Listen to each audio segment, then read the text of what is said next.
This is my face with no makeup. I wanted to show you guys my very simple makeup routine. I went to beauty school and I've actually taken makeup courses, so I know that there's way better makeup skills out there. I should know better, but this is just honestly my basic routine. So I wanted to show you guys what I do. The products change from time to time, but it's kind of the basic stuff. Also wanted to just be totally transparent and honest with you guys that I'm 38 years old and I haven't had any work done other than a little bit of Botox, which I have not done in, I think, almost a year. I'm 24 weeks pregnant right now, so you're not supposed to get Botox when you're pregnant or breastfeeding. But I have like a pretty severe line right there from making this really awesome face my whole life. I've had my eyebrows microbladed twice, and it's over the last 4 years. It's been over a year and a half since I got them done again.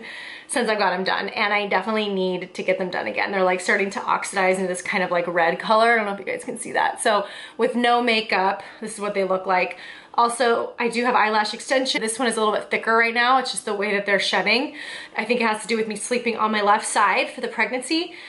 So I have an eyelash girl that I see about every 2 to 3 weeks. I don't know, I go through waves where I get it done and then I don't get it done. I just feel prettier with eyelash extensions. You can do eyelash, you know, adhesive strips. You can get volumizing mascara. Just day to day, it's a luxury that I love. So that's basically all I have going on right now, other than bare face is just my microbladed eyebrows that are faded as hell and my eyelash extensions. Went to bed with kind of like a heavy oil on.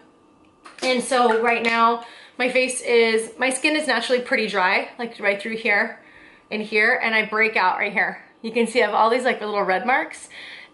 Since I've been pregnant, I've been breaking out even more, like giant zits, and I try not to pick at it, but my type of skin will show everything forever. So I have like fair skin, but I can tan. I have these freckles. I have all these little red marks that are just there. I have like red around my nose, which is really awesome. And I have one of these little like beauty blenders and I pre-moistened it. And I have all sorts of foundations that I like, but I really like this one by Tarte. Stop focusing on my face. Clay stick foundation. This one is light, medium, neutral. I'm not going to show you because you can't see it. It's just like a stick like this, and I just go all over my face, getting there and there, like that. Beautiful. I'm using this as my mirror. And then just kind of like dab. This is not really that moist. This could probably be more moist. My foundation is on. I don't do like a ton, but depending on the season, like in the summer when I get more tan, I have like a darker one. But this light medium neutral is pretty good for my skin, I think. Hopefully. I got these Fenty Beauty matchsticks and I bought the light combo. The only thing I really love, personally, I recommend you buy them separately because I really wanted amber for my contour because it's like a cooler based, but not too dark for me to like contour with. But then they didn't have it individually when I went into Sephora, so I had to buy the kit. And it came with Starstruck, which is like a highlight one, and then I got this linen, which is supposed to be like a concealer, and it's the same freaking color. Like it doesn't, I'll just use it to show you. I just feel like it doesn't really do anything. Maybe I'm wrong. I don't know. Maybe I should like give it another shot. I mean, I own it, so.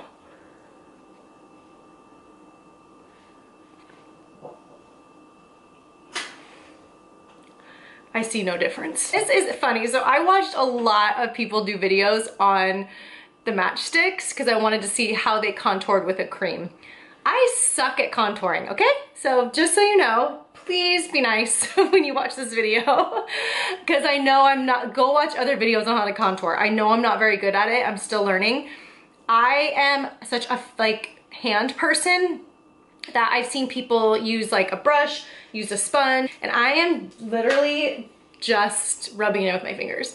So I like try to find basically from my ear, like where my natural, you know, like cheekbones.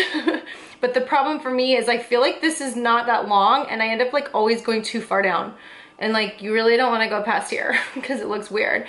I don't mess around with my nose. I don't mess around with anywhere else. I know other people do it and it looks beautiful. And then when I do it, it looks crazy.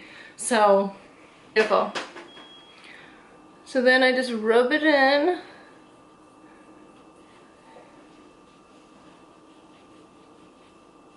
And then it just, honestly, like, most of the time it looks okay, and then sometimes it just looks like my face is dirty.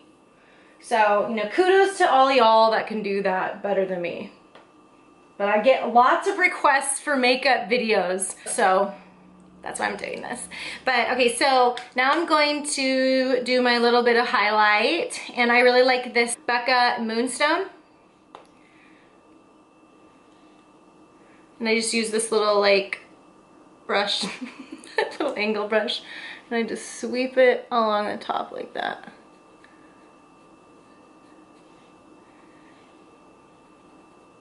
It's a dirty side. This side looks like shit. I always go over my nose. Right there. I do my eyes last. I don't know. So now for my blush changes, I have 1,000 blushes. I'm obsessed with blush. So this is Peachy Keen by MAC. I love peaches, apricots, corals, all of that. This is a foundation brush, but I use it as a blush brush. And then someone at MAC taught me this to like smile and find the apple, whatever, like your cheek things. But I always feel like when I do that, I end up with blush over here. Like if I like put blush here, that doesn't look good. So I always like try to just keep it to this area. You know what I'm saying? I've tried doing blush, so I'm just gonna go around. I've tried doing blush with blush brushes, and I feel like I can't, I'm just like wisping it all over the place. So if you're a makeup artist, you can just maybe give me some pointers. Ring light situation is like blowing everything out. So when I go look in this mirror, I'm like, okay. Now we're gonna do my eyebrows. So like my natural eyebrows are like a light brown, and then I have this like under color of this kind of this reddish color. They were so good when I first got them done. I just haven't yet. And they're like disappearing over here. So what I end up doing is I use, I don't know why I cannot get anything to focus today. It's Dip Brow by Anastasia in Blonde. I've had this forever. So I cannot use this as my mirror. So I just have this like angle brush that's also an Anastasia brush that's got these like bristles on one side, and to clean this, and then this little like angled like detail brush on one side. Because this is like so weak, I like go in there and just strengthen the front of my brows. I will say that getting my eyebrows microbladed was the best thing in the world, because even though they're kind of fading and it's been a couple years, there's still a nice arch that I can easily follow with my makeup. I get the basic shape and then I brush them again. For eyeshadow, I usually go with a tan or a brown. I really like this MAC eyeshadow. It's called Cork, and it's just like a nice brown. I have a bunch of different palettes of eyeshadows, but this is like my go-to. And so I love this. It's a Face Stockholm makeup brush, and it's just this round blender brush, and I just use it for my whole eyelid.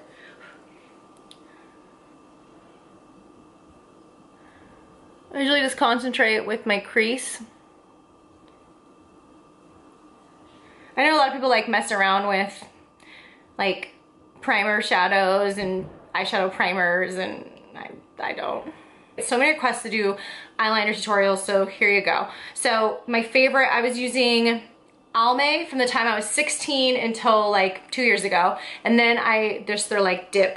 It's like the pot with the like felt tip. Use that forever.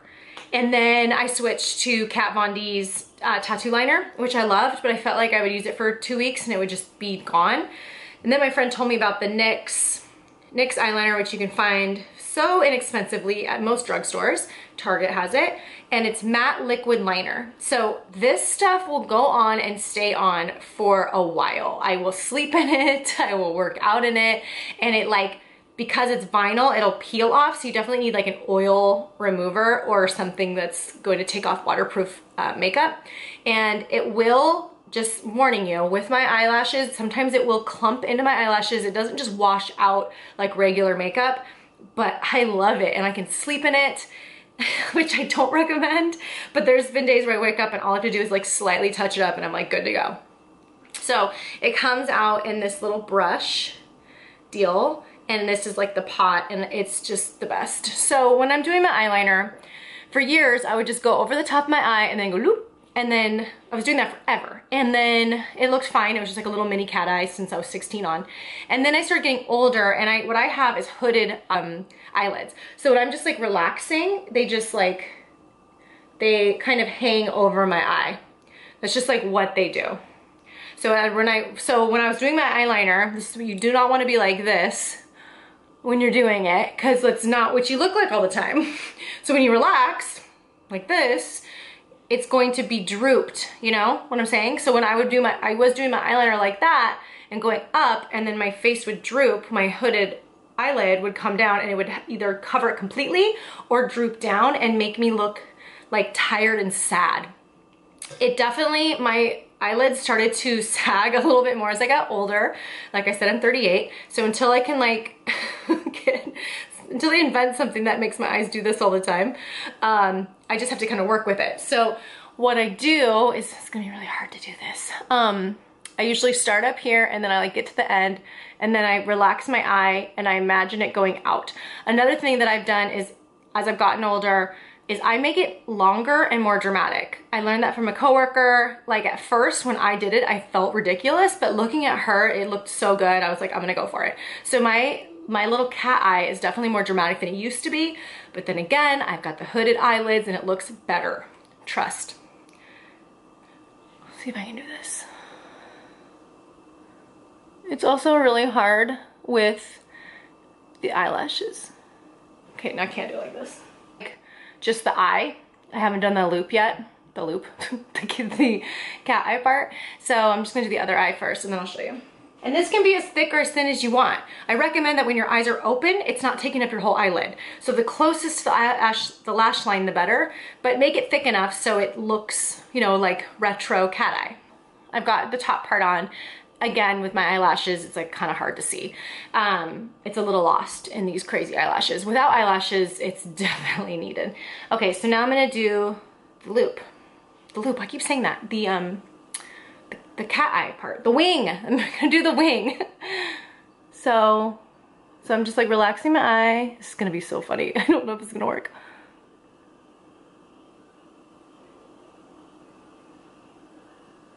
Okay, so I know that's like about where I want it. So then when I'm like, relax, looks good. When I go like this, looks crazy, right? So that's why I think it's important to kind of like see where you want it and then connect it. I go over the eyelid, I do my wing, and then I connect it. There we go, done. It's more dramatic than some people would like, but hey, I am a fan of the 60s. Give me Bewitched all day long. Give me like all the 60s eye makeup. I think more dramatic is awesome, but obviously you can do it way more subtle. It still looks good. I feel like it looks good on everybody. Another thing I like to do is like double check, because I've done one eye and then the other one and I'm like, cool, one's like hanging totally straight or down and one's going up. And so you want to, like, before you commit to the full process, like make sure, like look in the mirror and make sure that you're pretty symmetrical.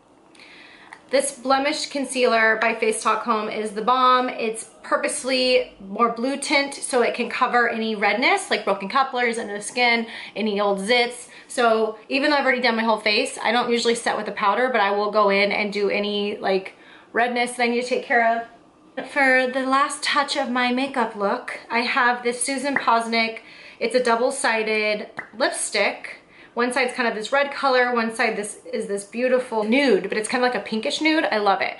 I don't like to mess around with lip liners and lipstick and lip gloss. Like I do sometimes, but day to day, never. I usually do not. So I love a 2-in-1 where I can just line my lip and it's like a matte lipstick. And we're done. And then ideally I would do my hair and I would have something to go do, but I don't.